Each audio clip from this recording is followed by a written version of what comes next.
Cracking day. All right, I reckon I should go first because it's important for me to ask you some questions that after you asked me some last time. Cool. So the topic is summarised as web tech, laser tech and drumming. Okay.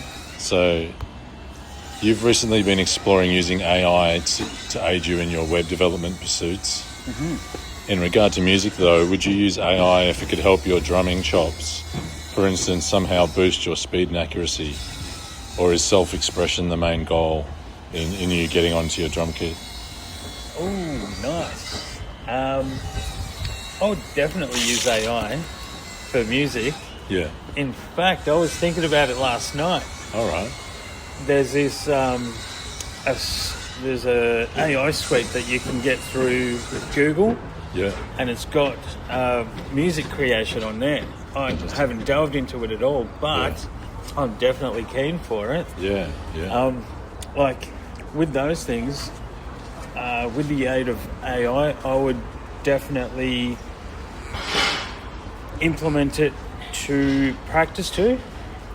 You know what I mean? Like just to get my chops up, to get consistency, and then maybe as like a background music to like a composition. You know what I mean? But yeah, definitely would. Awesome. Yeah. And I've heard about that as well, and I want to try it myself. Yeah. I want to try like doing sort of layer by layer, going back and forth. Like I do one, AI does one, I do one. Oh, like an AI collab. Yeah. That's sick. From what I can tell, it's possible. Yeah. Okay. I was actually going to execute a purchase last night. Yeah. And it says that I can share it with 5 family members. So maybe I can share it with you. Fantastic. Yeah. No, that would be good. Excellent. So, thinking about electronic kits, what are the main disadvantages and drawbacks of playing an electronic drum kit as opposed to an acoustic drum kit? Maybe the feel. Although these days with the Roland V-drum setup, the mesh pads and stuff, right, they're getting so advanced that even your velocity of the way that you strike the drum is really close to what it is on an acoustic kit. Yeah. And the thing is as well, you can actually tune them. All right. You can actually tune the mesh. Yeah. Which I have done with my V-drum series. Obviously the snare's a little bit tighter than the rest, and then I don't know, I'll go maybe a step or two down on the first tom, a step or two down on the second, and on the floor tom you go as low as possible. So they're actually pretty well integrated at the moment. Fantastic. Yeah. And this next question sort of builds upon that, I suppose. Yeah. And I don't fully understand like the Roland V drums yet, so I don't know what tech that has in it, but maybe this is an extension or maybe some...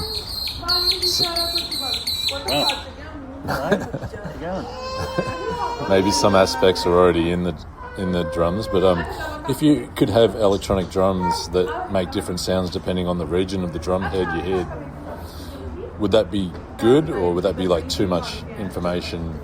And like, if you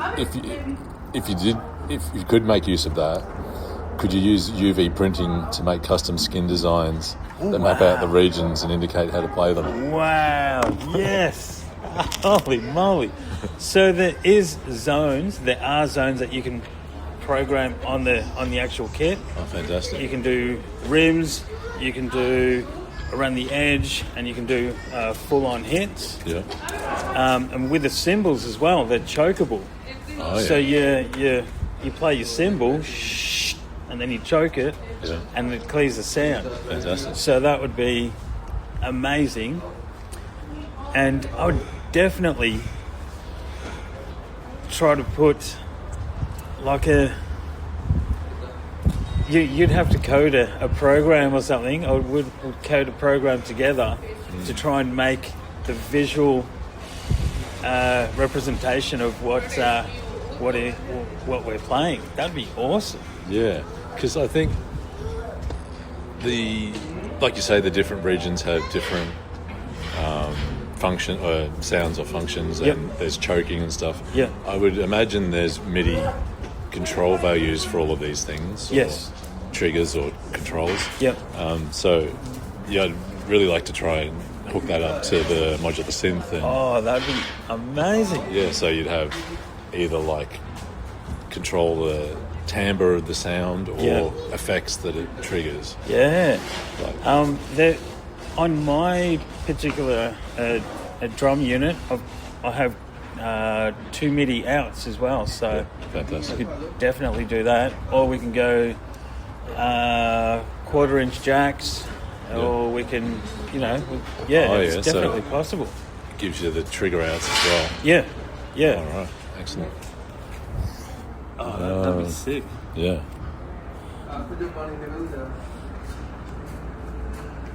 All right, last question regarding drums and other tech. In electronic music, and particularly electronic drums, there is a concept called humanization, where some random swing is added to simulate the desired natural variations of a human drummer. However, in regard to laser cutting, I've noticed you spend a lot of time with the equipment making sure you have the intended accuracy and precision, which is understandable. Yeah. But could there be use for humanization in laser cutting to simulate the variations found in handmade crafted objects? Oh, yeah. That would be really interesting, actually. It would be like, I have an extension to a program. It's a tablet that you can actually draw on. Oh, yeah. So maybe you can do like a human touch to the actual cut as you're going. So you'd program the XYZ on the software, and then you could do it live, because you can actually control the laser manually. So if you can, really? So if you can somehow do that and activate it manually through the controller, that'd be fantastic. Yeah. That would, and then like, I'm sure you could probably do like a hardness, like the harder you push, the more power, maybe, Or the more depth, or the more depth of an edge. Yeah, Yeah. that would be really cool. Yeah. Excellent. That's something to explore. Yeah. Patent pending. Let's do it. And you just got me thinking, like, with etching, can you do like different gradients on like a depth of an edge? Yes. Excellent. Yeah, you can. Because in like, say, statues and monuments where they have like etched stone, they usually have that sort of effect where it's like a V cut in like the letter form. Yeah, we can definitely do that. So you program each step, so to speak, for speeds and powers, percentages. I run my laser at 80% always, and then from that 80%, I manipulate accordingly how deep or how dark I want the etching. Oh, yeah. And obviously how fast you go depends on, how much etching you're going to do. Yeah. So the faster you go, the less etching, and the slower you go would be, with the same power, would be more prominent. So yeah, definitely. All right. Something to think about. Oh my God, you just give me heaps of ideas at the moment. Yeah. All right. And one last question, I guess. I should have started with this sort of question, but what are your favourite aspects of drumming? And what are your favourite parts of the drum kit? My favourite aspects of drumming, probably the physicality. All right. Getting your left brain to talk to your right. Oh, yeah. Independence. Yeah. Dynamics is probably one of my favourites as well.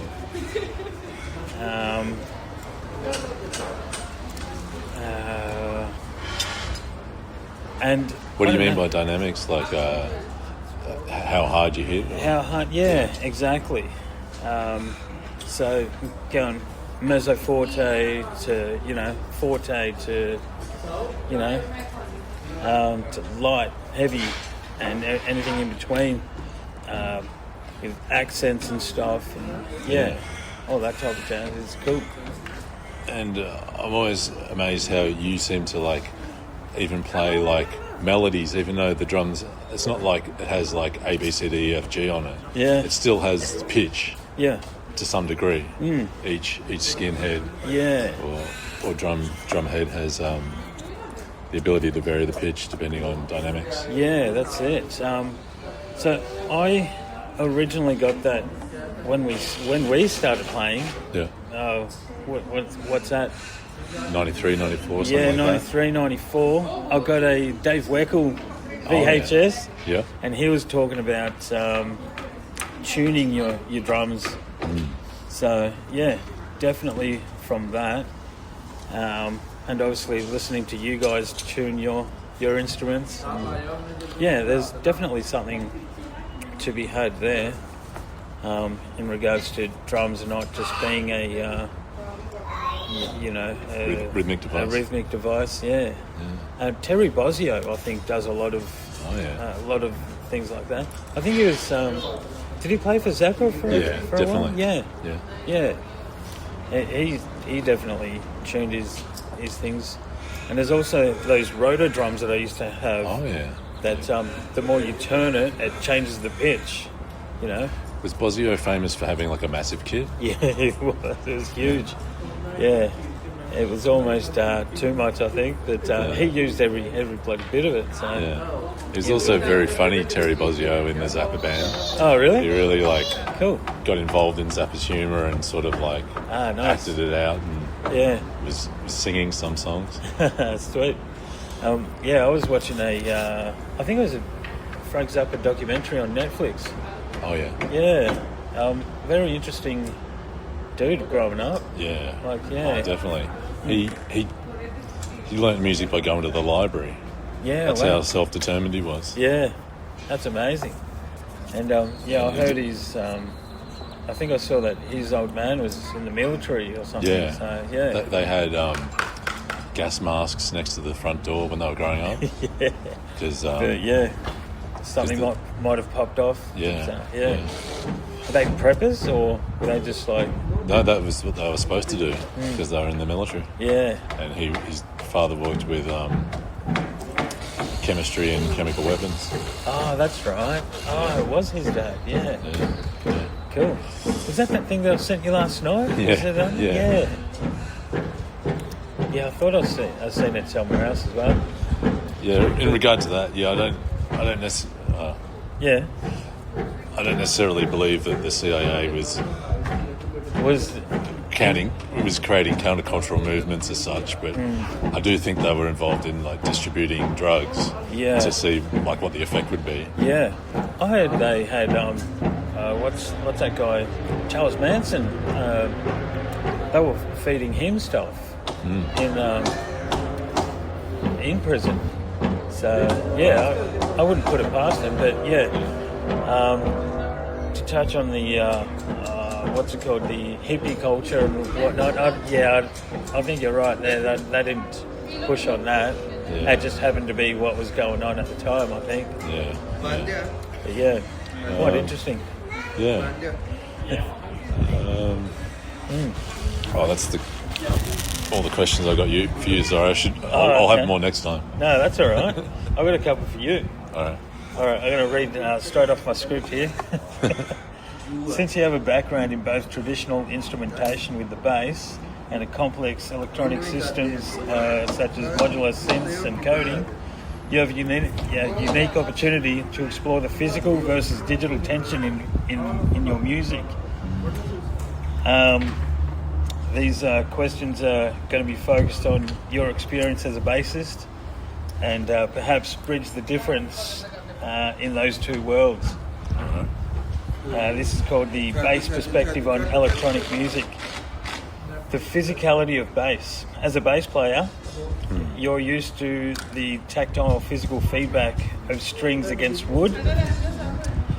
When you're building a bass patch on a modular synth, do you miss that physical resistance of the bass in your fingers? Or do you find new ways to inject that human feel into the sound? Well, yeah, there's pros and cons to each.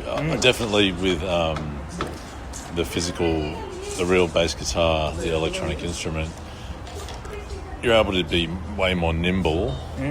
Well, you can go way faster with electronic devices, but not in such a way where you have a depth of control over it. Yeah. That you can instantly change at the drop of a hat. But I love the sound design possibilities with electronic music, and particularly with bass. There's like acid bass is a genre I get into. Oh yeah. Where like it's called acid for two reasons. Maybe because of the drug, but also because of like acid, as in like battery acid, like a real squelchy kind of fizzy sound. Yeah. That's what the I like that sound. the resonance of the bass sort of brings out. And there are people who elevate the Roland TB-303, which is like the origin of that sound, but there's lots of other ways of getting similar acid sounds though. I've found like combining filters, like either in parallel or in series, like you can just sort of like put scorchiness on top of scorchiness, like and make it extra squelchy, or just different kinds of squelchiness. Like I know it's a ridiculous word, but low pass filters, high pass filters, notch filters, band filters, smile filters. Yeah, like just imagine like an EQ, you draw a smile. Yeah. Ah, right. All of those, you combine them together and like you get different resonances popping out in different parts of an envelope, or an envelope being like the attack, decay, sustain, release of a note. Yeah. So the sound design possibilities on a modular synth are way more vast than what you can do with the electronic bass. But the control and just the feel of the electronic bass, a bass instrument is hard to match. But I have I did at one point have a MIDI an audio to MIDI converter. So that audio to MIDI converter, for bass, specifically designed for bass. So you could plug the bass into it, and it made MIDI, and then I did MIDI to CV converter. So I could play but it just the tracking. Oh, okay. The tracking's not like 100% reliable. Was there like a delay or latency? Latency. A little bit. That wasn't the main problem. The main problem is like when you start doing fast stuff, it just like misses notes. Okay, yeah. So it goes on to the next wave kind of. Yeah, or it just misses some, or or it gets the wrong note. So but for like simple stuff, it's reliable. But there's like a company in Sydney actually that does a bass guitar that I want to try, but I don't know if I should try it before I actually launch it and buy it, because it's like thousands and thousands of dollars. Yeah. But it's supposed to be like the best. They're called radio parts. Okay.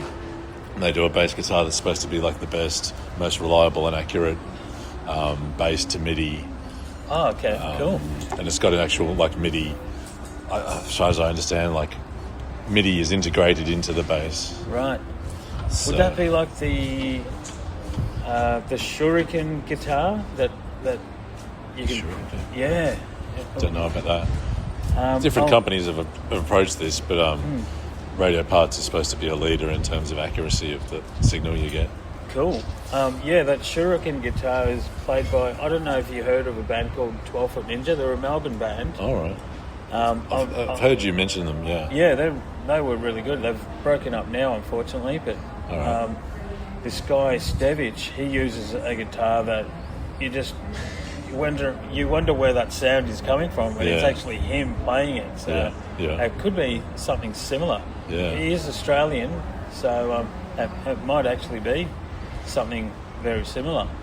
I'll send you the link to it. Yeah, and Square Push has delved into it. Oh wow! I don't know if he's used like an actual MIDI based guitar, or he makes custom. He's clever enough that he makes like custom conversion sort of. Oh wow! So he was like a bass software or guitarist slash programmer slash drummer, wasn't he? Yep. Yeah. All of the above, and keyboardist, and Yeah. producer, raps. He's an underrated Really? rapper. Yeah. I did not know that. His rhymes are so bizarre, and they sound like his music. Like, Oh yeah. should look some up. Yeah. Send me a link. I'll send you the Shuriken link. I've got another one. All right. This one's called The Anchor. All In a right. band, the bass is often the anchor that keeps the rhythm and melody grounded. In your experimental modular work, how do you decide when to keep the bass as a stable foundation and when to let it get weird, glitchy, or completely abstract?